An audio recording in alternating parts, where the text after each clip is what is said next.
Hey guys, welcome back to the Sonic Adventure Classic Mode Let's Play, and in this part we're tackling Amy Rose, who just gave us one of those lovely obligatory panty shots that Sonic Team just seem to love.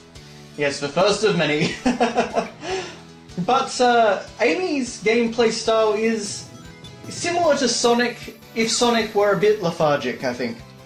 She doesn't run very fast, as you can see, and you really have to try and finagle with her different abilities to try and get her to go at a passable speed.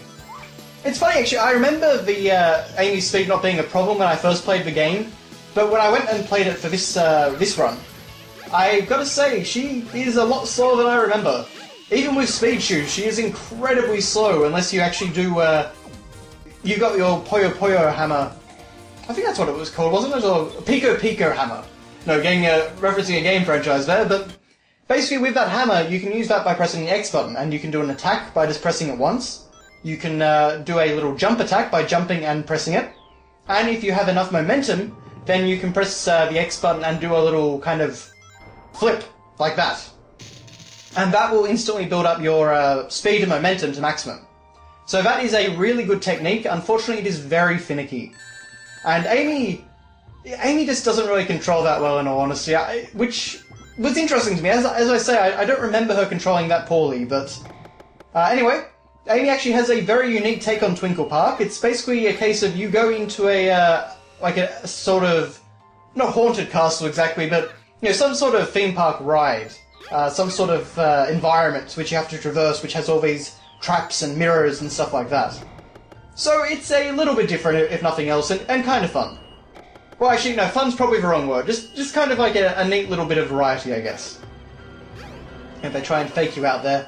The music in here is actually really nice. It's something very different from everything else in Sonic Adventure. I guess the closest comparison would probably be Ice Cap in this game. But yeah, it's one of those tracks that I always really like, even though it's very kind of atmospheric and not really what you'd expect out of a Sonic game. But yeah, Amy's gameplay honestly is pretty easy. Even though she's really slow and she's being chased constantly by the big green robot that you saw. The robot's name is Zero, by the way. No, not that Zero. Zero can't really do much to hurt you, in all honesty. He can target you with a laser and he can shoot you, but, you know, as I'm showing there, he's really no threat. You've got to really try and get hit if you're going to worry about Zero.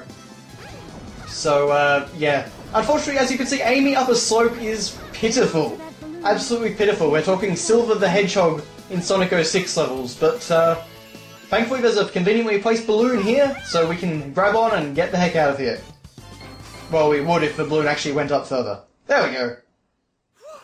That was close. That was close, apparently. So, now we're going into the Hot Shelter, which I believe... Hang on, did we... I think this actually might be our first time in the Hot Shelter. Hot Shelter is a level that Sonic does not go through. And the only level in the game, in fact, that he doesn't go through. So, this is a very long level, though. As I recall, this level is actually the rest of our part. So yeah, look at that timer there. That's a pretty long level. They have a little puzzle mechanic here. Well, I say puzzle, but you basically just have to turn a crank until it opens a door. Mind-boggling stuff, I know, but yeah, I guess they're trying to add a little bit more variety into the game. Now you can actually see there's a little bird that's following Amy around. That's one of the flickies from classic games. And for whatever reason, Zero, this big robot here, is after the flicky. Basically, Amy's just trying to protect the bird and escape from Zero, so that's basically her thing. So Amy's story really, in the end, doesn't have much of an impact on the overall plot. You know, she saves the flicky, and yeah, that connects up with Gamma's story, and she has a few supporting roles to play in other character stories, but really, she's a very frivolous addition. And, you know, I get that, you know, she's another classic character, of course, she's a female character, which is pretty rare for Sonic. You know, it just kind of... I can see why they added her to the game and why they wanted to make her a playable character. I mean, if you think you ever came with a lot of playable characters, then naturally you're going to pull from the ones you already have. But at the same time, her levels aren't really interesting, her gameplay isn't that fun. She doesn't really contribute much to the story. Whoops. And, yeah, it's just really one of those things. Oh, look, a puzzle. Left 1, right 3. I wonder what that could mean.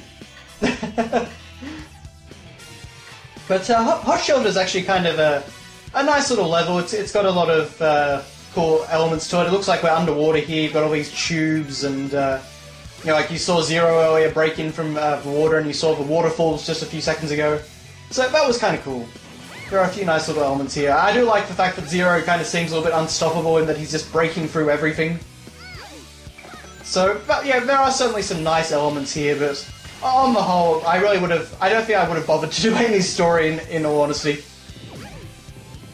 And yeah, Zero trying really hard but being completely ineffective. Now, actually, I want to talk about something from Knuckles' story. And the reason I'm bringing this up here is because Knuckles' story went through so fast last part, but I didn't really have time to bring it up. But Knuckles is really one of those characters which has a lot of potential for the storyline of this game, but is completely and utterly wasted. So, as I mentioned in a much earlier part, the game's story, yeah, in part deals with the ancient echidnas. And basically, kind of their connection. Yeah, that's where chaos came from. Is something the ancient echidnas did and stuff like that. And Knuckles basically doesn't have. He barely has any interactions with Tikal's hallucinations or anything. He doesn't get to visit the ancient echidna's hometown like Tails does. He really doesn't have much. Honestly, he's pretty much completely pointless to the story. He really doesn't serve much of a purpose at all. Ooh, that was close. So, Knuckles is one of those cases where he's really perfect for the story they're trying to tell. He really has the most to gain from the story, and yet he is completely underutilized. Literally, I would say that Big, in some ways, has more to contribute than he does. And that is a really bizarre thing when you think about it. I mean, he was a very popular character in Sonic 3. And, you know, it just seems like it's such a waste of potential.